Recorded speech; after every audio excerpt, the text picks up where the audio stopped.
सावली, आईंनी मला थेट नाही पण हाडून हाडून मी माझ्या दुसऱ्या लग्नाचा विचार करावा असं सुचवलं. काय? तिलोत्तमा मॅडम सरळ सरळ बोलल्या? नाही, सरळ नाही, पण त्यांचा रोग तिकडेच होता आणि तू जो काय निर्णय घेशील त्यात आम्ही तुझ्या सोबत आहोत असं म्हणाल्या. पण मग तुम्हाला काय वाटतंय? नाही बाई, मला पुन्हा त्या भानगडीत पडायचंच नाहीये.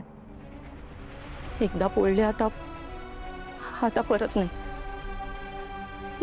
मला ना या सगळ्याचा विचारच नाही करायचा आता. माझं जाऊ दे, तू सांग. तू काहीतरी सांगणार होतीस ना? हो वहिनी, मला रस्त्यावर राजकुमार सर गाडी रिपेअर करताना दिसले. काय ग, कोण दिसलं?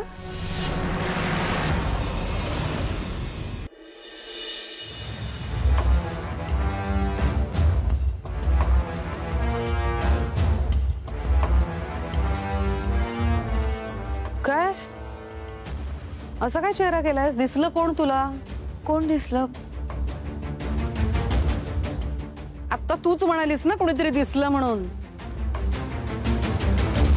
ते कमाल आहे या पोरीची. असो, ब्रेकफास्टची तयारी कुठपर्यंत आली आहे? सगळेजण थांबलेत बाहेर. होय, होतं झालं. आम्ही आणतो. घेऊन या लवकर. अमृता, मी तुझ्याशी जे बोलले होते त्याच्याबद्दल विचार केलास? काय ठरवलंस? विचार नाही म्हणजे आई, आता त्यात विचार काय करायचा? आई, तुम्हाला खरं सांगू का, माझा खूप गोंधळ होतोय. म्हणजे तुमच्या म्हणण्याचा नेमका काय अर्थ काढायचा हेच कळत नाहीये.